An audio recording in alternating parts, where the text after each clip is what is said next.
Hello, I'm Marcus V. Calvert, and welcome to Tales Unlimited. Today's battery prompt is number 75. A demented mad genius threatens to drop a slut bomb over a major city unless his or her demands are met. What happens next? Okay, I'll keep this simple.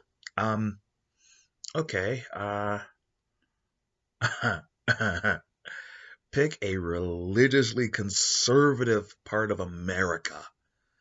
I won't even name names. I won't even name states, but just imagine one in your head and the largest population area in this religiously conservative spot, and then have basically a teensy slut bomb dropped, and everyone just goes freaky deaky, and all sexual inhibitions thrown away. It's like a mass orgy, and worse, the effects take like days to wear off. You're in a constant state of horniness, and it wears off, and you're, oh god. Some people died because they didn't have the heart capacity for it, or some people they disregarded their environment. Like they might have been driving, and then two people in the same car are having sex on a highway at 70 miles an hour and pile up stuff like that. People might have been flying overhead on planes going to the airport. Anybody in range completely disregarded their surroundings, so there were deaths, there were injuries. This was bad. Like dozens of people dead, hundreds of people injured. It was bad. I mean, you have people operating on people, and all of a sudden disregard the patient. It was bad. And it was a tiny bomb. Only had an impact over 15 city blocks.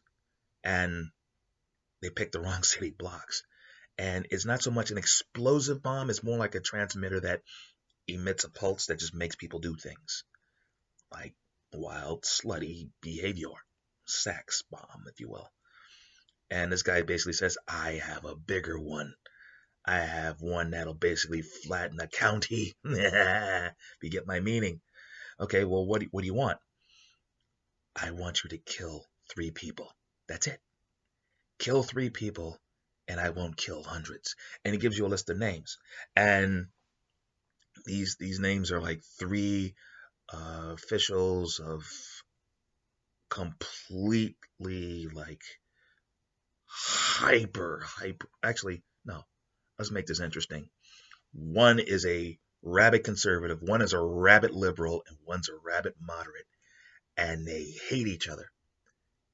And the mad genius is like, I want all 3 of them dead.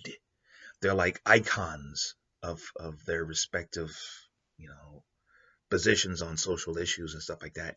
They live in different parts of the country.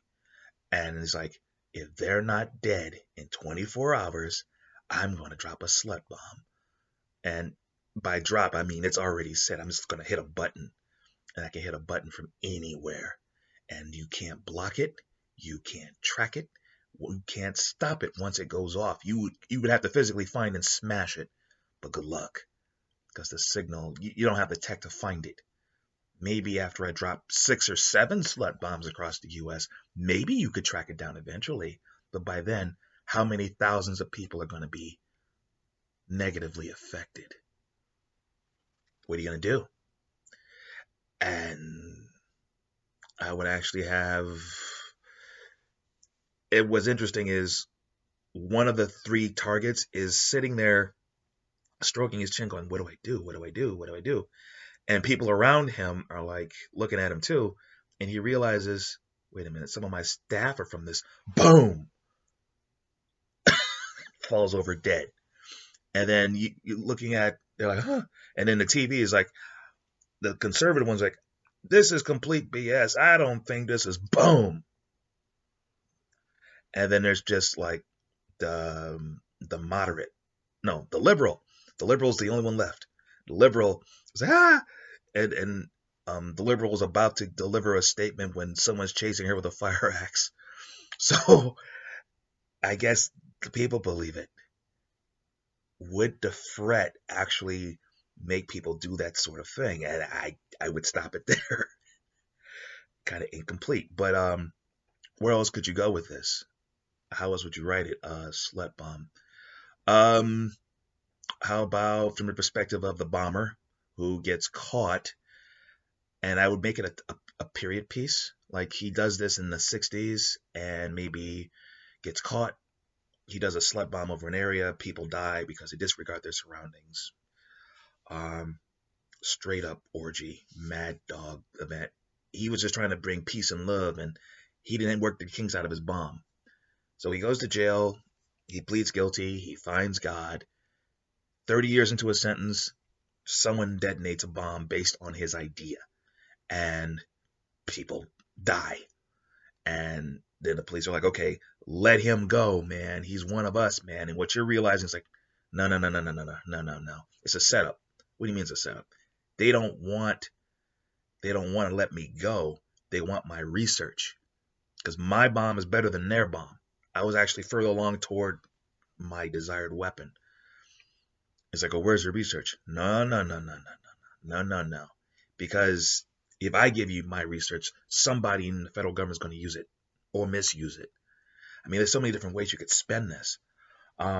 You could do the classic heroes running in to stop the mad genius, and it's all a trap. He's not worried about the city. He's trying to sucker in the heroes, and he's trying to make the heroes have sex just to eat popcorn and see who would sleep with whom. And only this team psychic can withstand it. I mean, maybe super spies descend, spies in a slut bomb radius. What would happen? Or what if the super genius, he loses? I mean, okay, the super spies stop him, and he backtracks the super spies back to their lair, and it's like an underground facility with hundreds of super spies and agents and support staff, and he sneaks in a slut bomb into MI6 headquarters. And then the real target is, while everyone's having their orgy, they just slip in and, well, kill the ace spies, kill the bosses, raid the hard drives, and maybe leave something more napalmy behind. And nobody cares because they're too busy getting it on. There's so many ways to write this. Anyway, I'm Marcus V. Calvert. This is Tales Unlimited. I should probably apologize for this prompt, but it just came to me one day. Please check out talesunlimited.net. That's where the podcasts are. 2 of them, the Batchery Daily Prompt and the Disturbing Thought of the Day. They're dailies, as the names imply. Also, there are book links, which will lead you to Amazon. These books are available as print and ebook. Please check them out. Now, what are these books? Well, there's the Batchery series. Think 200 writing prompts and a little wisdom on how to write a novel. It's for those first-time novelists who waste years of their lives and have nothing to show for it but mistakes, bad experiences, and a realization they can't really do anything else. So, the Batchery series has a system. If you follow the system through, you can build your business, build your brand, sell books, make money while you're working on that first novel. And there's stuff there for storytellers of every stripe, because 200 unusual writing prompts, like a slut bomb, go well with, let's say, an evil GM looking for material, or screenwriter, comic book writer, game designer, comic book writer, short story writer, novelist looking for something ridiculous, perhaps, or an idea for the next series, or just a piece of a current novel being worked on. Take the ideas, spin them your way, run off with them. What do you come up with? Also, there are short story anthology series here, 2 of them for now. There is the Unheroic series, which is about unlikely heroes saving the day, like a writer. She's flying off to Miami to do her first book deal, and she goes to a rental car place, and she basically rents a Ford Focus, and she gets the keys, and she goes to the lot, and she finds a spy car with blood on it, and she puts 2 and 2 together, activates the spy car, and it's basically saying, "Are you my master?" And she's in a position to stop a terror attack. This aspiring author, who I think was a paralegal by day. And then the Book of Schemes. All kinds of schemes. Diabolical, twisted, funny, ruthless. Stuff like The Humble King. What if you had a motorcycle gang get taken out by the feds? Different agencies, they just swoop in, take them out. They made 2 mistakes. 1, they let the women and children live. And 2, when they shot all the guys, they didn't use silver on one of them. Needless to say, there's revenge involved when that guy gets out of jail and he cops a plea deal and he gets out earlier than thought and expected, right? That's how the short stories go. Straight up new school Twilight Zone. Now, the novel. Think villain series, Sin City with superpowers, told from the perspective of Benjamin Clyde, gentleman fixer, dude in the suit. This is a guy you come to when you have problems you can't solve on your own. You need some special help. Well, he has hundreds of mercs who can solve just about anything. Thieves, killers, hackers, you name it. And some of them have skill sets, some of them have superpowers, a lot of them have both. And what they do is whatever is required. I mean, the Vatican uses them, Interpol, terror cells, demons use his people until one night he's forced to shut down his business, he's forced to give up all of his money, and he's forced to fight crime in a place that's the superhuman crime capital of the world. His life expectancy is nothing. So what does he do? He thrives. He doesn't just thrive.